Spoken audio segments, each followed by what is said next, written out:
Molim? Govori mi da želi da se udaš za njega. Svetozare, jel vi to meni govorite da mrtav Božidar želi da se oženi sa mnom živom? Sofija. Da li ste vi normalni?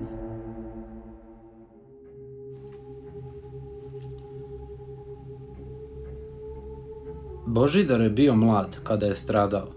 Tek je trebalo da proslavi 23. rođendan. Te kišne jesenje noći vraćao se sa drugarima iz provoda. Popili su više nego što su smeli, seli u auto vidno alkoholisani i imali udes. Nisu bili svesni da povećavanje brzine ne skraćuje put do kuće, već skraćuje život. Na kraju krajeva, svako od njih je stigao kući na svoj način. Neko na štakama, neko u kolicima, a Božidar u kovčegu. Od njih 4 samo je on stradao, ostali su imali sreće.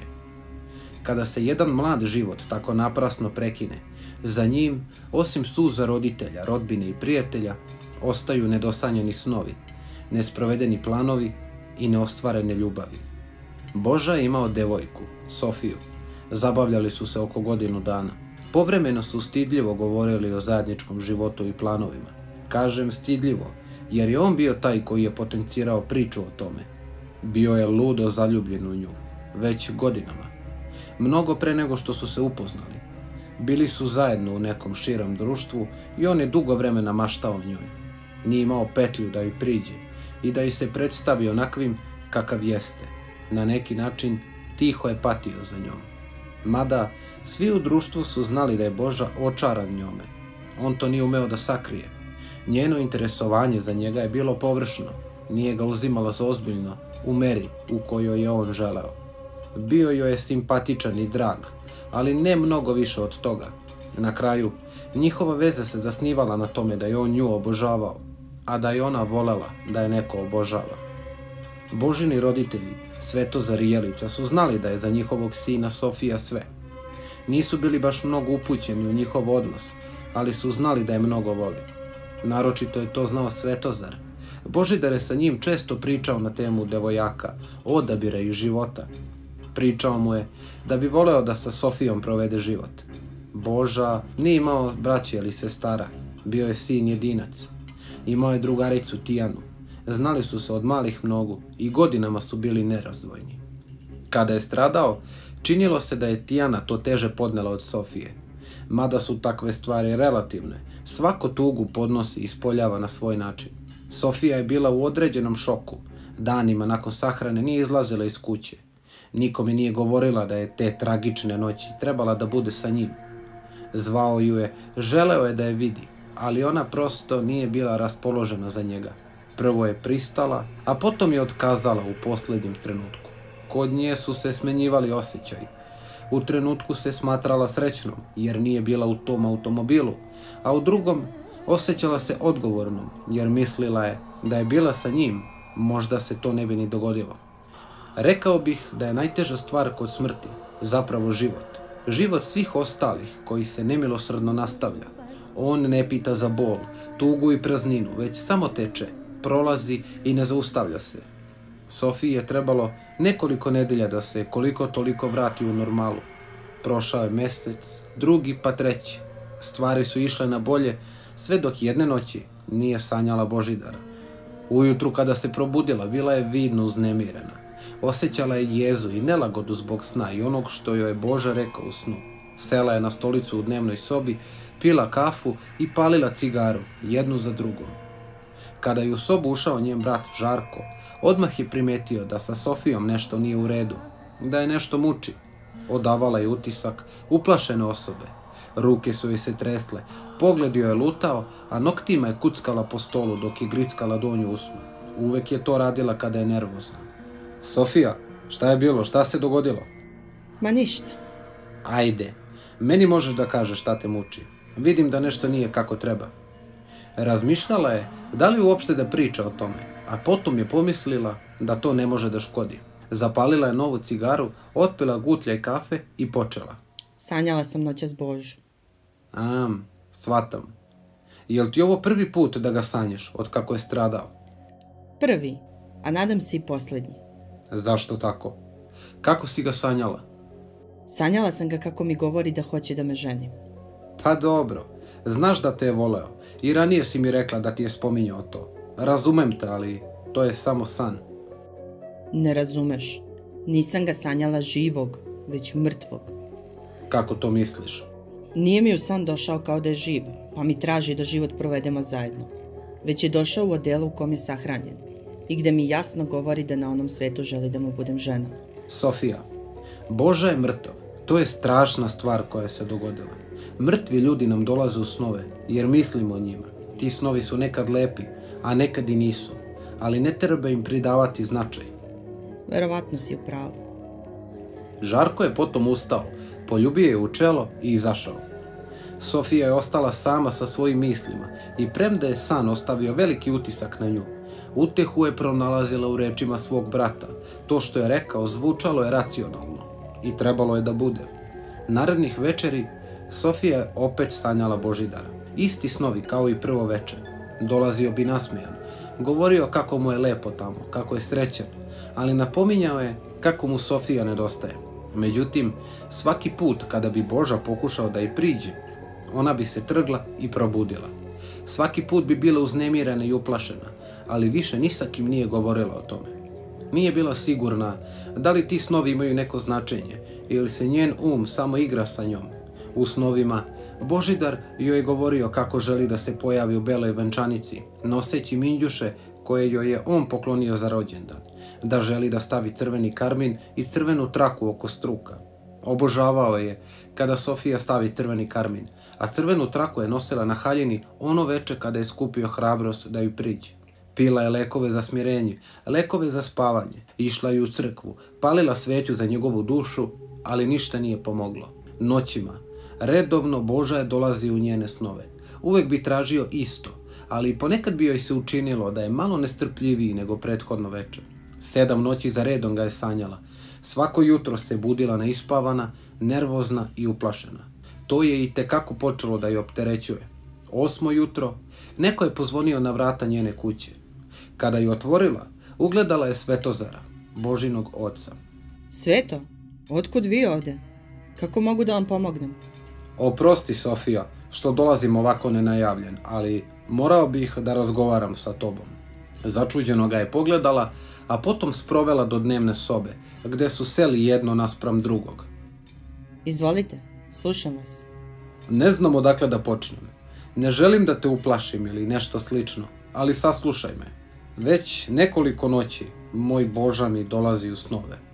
Lep, nasmejan. Govori mi kako je srećan tamo, kako je pronašao svoj mir i kako ne treba da brinemo za njega. Međutim, u svakom od tih snova spominje tebe, Sofija. Ne razumem. Kako me spominje? Upitala je Sofija dok je palila cigaru i već uveliko grickala donju u snu. Govori mi da želi da se udaš za njega. I u svakom snu mi ponavlja to. Svetozare, jel vi to meni govorite da mrtav Božidar želi da se oženi sa mnom živom? Jeste li vi ovde došli da mi nešto kažete ili da nešto tražite? Smiri se, molim te. Ni meni ovo nije lako. 7 noći ga sanjam. U početku sam mislio da je to stvar šoka. Svega što se dogodilo i svega što osjećamo. Noćas, kada sam ga sanjao, rekao mi je da je razgovarao sa tobom. Da ti je rekao isto što i meni. Reci mi, da li si sanjala Božu u posljednje vreme? Sofija je sa nevericom gledala u Svetozara. Misli su joj nekontrolisano prolazile kroz glavu, a dlanovi su joj se znojili, a u sebi je govorila kako ovo nije moguće. Uplašena je odgovorila. Ne, nisam ga uopšte sanjala od kako je stradao. Molim vas, recite mi šta vi zapravo želite od mene? Saslušaj me, molim te, i nemoj prerano da donosiš zaključke. Ti ne znaš, ali kod nas postoji običaj da kada se desi iznenada smrt momka ili devojke koji nisu stigli da stupe u brak, mi kao porodica možemo da organizujemo takozvanu crnu svadbu. Molim? Šta vam je to? O čemu vi to govorite? U pitanju je simbolično venčanje koje može da se organizuje nakon sahrane ili na dan sahrane. Uglavnom, u zavisnosti kada porodica proceni da ima potrebe za tim. Čekajte, Svetozare, ne želim da budem neprijatna, ali ako sam dobro razumela, vi ste kao porodica odlučili da pravite venčanje, a mrtav Božidar je odabrao mene za nevestu, tako što vam je došao san. Izvinite, Da li ste vi normalni? Sofija, nisam došao ovdje iz obesti. Ne bi mi palo na pamet ovako nešto. Da se nije dogodilo to da ga sanjam noćima i da mi pritom ponavlja kako tebe želi za nevestu. Da mi govori kako želi da se pojaviš u beloj venčanici noseći minđuše koje ti je on poklonio za rođendan. Rekao mi je i to da želi da staviš crveni karmin i crvenu traku oko struka. Sofija je ćutala i preplašeno gledala u Svetozara. Nije mogla da veruje da joj govori da je sanjao sve ono što je i ona sanjala. Prvo je pomislila da je njen brat Žarko nekome ispričao šta je sanjala, ali onda je shvatila da ni njemu nije ispričala detalje sna, te da on to nikako nije mogao ni da zna. Samo je ćutala dok je zamišljeno palila cigaru za cigarom. Sofija, sine, u kući si nam bila. Gledali smo te kao svoju. Znaš koliko te je Božidar voleo. Ja znam koliko te je voleo. I znam da je želeo budućnost i život sa tobom. Sofija je razmišljala da ne može biti slučajnost to da je sanjala isto kao Svetozar. Možda stvarno ima nečeg što ne možemo da vidimo ili da razumemo. Možda Boža zaista nije u potpunosti spokojan i možda ona može da mu pomogne da to bude. Ako bih, recimo, pristala, kako bi to izgledalo? Šta bih ja trebala da radim? Znam kako će ovo da zvuči i da deluje jezivo, ali saslušaj. Na dan tog venčanja mi bismo kao svatovi, a ti u venčanici, otišli na groblje. Išla bi muzika za nama, ali ne bismo pevali, već bismo plakali. Kod njegovog groba bismo polomili barjak. Nakon toga zaigrali bismo kolo, to je takozvano posljednje kolo. I ne igra se kao druga kola, kontra smjera kazaljke na satu, već se igra u smjeru kazaljke. To je to što se tiče venčanja. Crna svadba se raskida nakon godinu dana i potom si slobodna da živiš kako god hoćeš. Jedino, u tih godinu dana dok traje crna svadba, ne smeš da imaš momka, niti da stupaš u odnose. Razumeš šta hoću da ti kažem? Ja ne znam šta da vam kažem. Osim da zaista moram dobro da razmislim o svemu. Dobro. Ja te samo molim da mi javiš do sutra uveče. Crnu svadbu ću mu napraviti u narednu nedelju. To je kroz par dana. Pristala ti ili ne, ja mu svadbu moram organizovati. Shvati me. Nikako ne valja da se ne ispoštuje pokojnik koji ti nešto traži u snovima. Samo znam da želi tebe i da te je voleo više od svega. Ja idem sad. Hvala ti što si me saslušala, a mi se čujemo. Dugo je Sofija ostala da sedi i razmišlja o svemu. Koliko god da se ježila od same pomisli na tako nešto, bilo joj je žao Božidara, bilo joj je žao njegovih roditelja. Na sve to, prećutala je da je sanjala isto, sve isto kao i Svetozar, a to joj nije dalo mira. Znala je da se takve stvari ne događaju slučajno i bez razloga. Kasnije je razmišljala o tome kako je Boža bio dobar i divan momak, divan prema njoj, kako nije fer da ga nema više, a želela je i da prestane da ga sanja. Bila je veoma blizu odluke da pristane. Rešila je da će ujutru da donese odluku. Pustit će da cijela stvar prenoći. Tu noć nije sanjala Božu. Prvi put nakon 7 noći. Pomislila je da je to možda znak da treba da pristane na tu crnu svadbu, radi njenog i njegovog mira. Pozvala je Svetozara i rekla mu da pristaje. Za 4 dana je nedelja. Za 4 dana sve treba da se obavi. Narednih noći nije sanjala ništa. Međutim, bez obzira na to, nije imala mira. Stalno je preispitivala svoju odluku i postavljala sama sebi pitanje. Da li ona stvarno može to da uradi? Kako će živjeti posle svega i da li će je neko sutra hteti ukoliko bi se saznalo da je bila deo nečeg ovakvog? A saznalo bi se. U malim sredinama tajni nema. Pre ili kasnije, sve se saznaju. Mnogo pitanja na koje nije imala odgovore, mučila je sebi mislima i bivala je sve nervoznija, naročito kako se nedelja približavala. U subotu uveče, veče uoči crne svadbe, razgovarala je sa bratom. Govorila mu je kako nije sigurna da može da uradi to što je obećala Svetozaru. Uradi onako kako ti misliš da treba i ne dozvoli da bilo ko utiče na tvoju odluku, rekao joj je Žarko. Ta noć je za Sofiju bila kao večnost. Loše misli su je izjedale, razmišljala se, preispitivala, a tek pred zoru je konačno odlučila. Probudila je brata i rekla mu. Žarko, ja ovo ne mogu. Ne vredi, ne mogu. Znam da sam obećala, ali ne mogu da uradim tako nešto. Da nosim venčanicu pokraj groba mrtvog Božidara i da se to naziva nekakvom svadbom. Ne mogu. Molim te, idi odmah ujutru kod Svetozara i Jelice i izvini im se. I reci da odustajem. Nemam snage ja da im kažem. Daj im ovu kutiju i reci da mi oproste.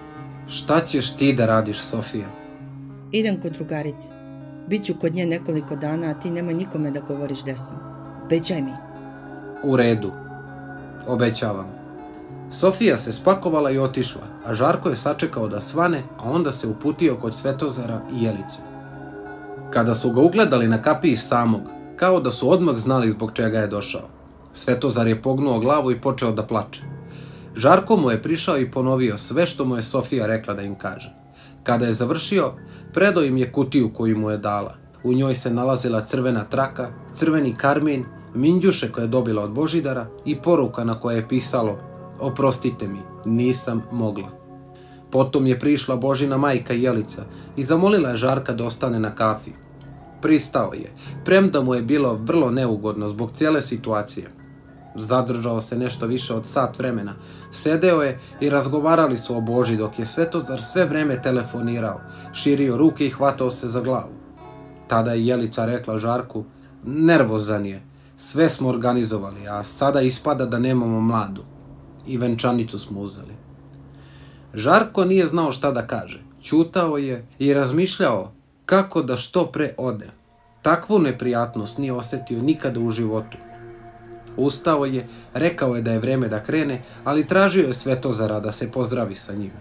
Stajao je na kapiji, a Svetozar mu je prišao, uznemiren i crven u licu mu je rekao: izvini sine, nisi ti kriv, ali meni je malo krivo kada me zajebavaju. Izgleda da moj sin nije ni toliko zaslužio. Šta ćete sada da radite? Šta da radim? Šta mogu da radim? Otkazat ću celu stvar. Odložit ću je dok ne pronađemo mladu. Nema potrebe da otkazujete bilo šta. Okrenuli su se i ugledali Tijanu, Božinu najbolju drugaricu. Čika Sveto, čula sam šta se dogodilo. I ukoliko nemate ništa protiv, ja bih voljela da budem mlada na ovoj crnoj i tužnoj svadbi.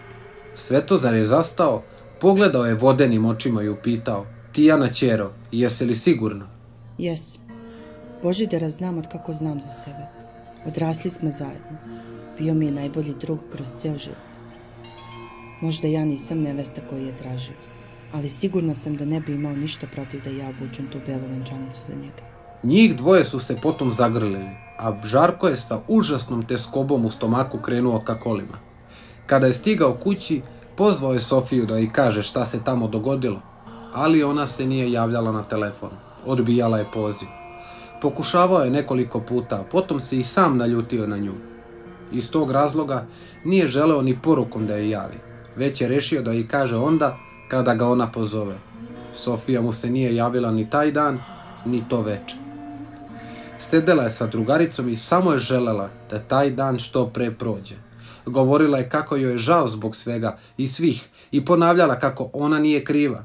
Govorila je kako samo želi da se naspava i da više ne sanja i ne misli o Božidaru. Nije ga sanjala ni to veče, a ujutru se čula sa bratom koji joj je rekao šta se izdešavalo prethodni dan. Osjetila je olakšanje, smatrala je da je sve gotovo. Međutim, naredno veče Božidar joj je opet došao u san. Sanjala je kako nosi istu haljinu kao ono veče kada joj je prišao. Imala je crvenu traku oko struka i crveni karmin na usnama. Božidar je bio u crnom odelu, prišao joj je, ali ovaj put nije bio nasmejan. Bio je razočaran, kao i u prethodnim snovima, bila je svesna da njega nema i da sanja mrtvog Božidara. Pravdala mu se i govorila kako nije mogla da mu bude nevesta. Tražila je da joj oprosti. On ju je samo posmatrao, sa suzama u očima, a potom je rekao: i meni je žao, Sofija, žao mi je što sam baš tebe voleo. Žao mi je što sam svoje nade polagao u nas, a duboko u sebi sam znao da ne postojimo mi, već samo ti i ja. Žao mi je što nisam mogao da te imam onako kako sam maštao i ne krivim te zbog toga. Krivim te jer nisi imala hrabrosti da odeš. Držala si me uz sebe, ali ne za sebe. Imala si me jer nisi želela da budeš sama, a ne zato što si želela mene. Uvek sam bio tu za tebe, a ti Nisi mogla da mi vratiš istom merom, čak ni sada, posljednji put. To je drugi put da si me ostavila na cedilu. Prvi put si to učinila onu noć. Tu noć sam hteo da te zaprosim, Sofijo. Međutim, ti se nisi pojavila. Zato sam ti tražio da mi makar godinu dana budeš nevesta, da makar na taj način ostvarim svoju želju, ali nije vredelo. Sofija se tada probudila i zaplakala. Plakala je do jutra. Nikako nije mogla da se smiri, a osjećaji straha i nervoze bili su zamenjeni tugom i nemoći da se bilo šta promeni. Nakon godinu dana, crna svadba je raskinuta. Tijana, Božina drugarica i nevesta, mogla je da nastavi sa svojim životom kao i pre. Sofija, nakon svega više, nikada nije bila ista. Godine su prolazile, a ona nije imala nikog. Stalno izgledala nesrećno i zabrinuto, kao da joj nešto ili neko ne da mira. Ukoliko vam se ova priča dopala, obavezno pogledajte priču Kletva.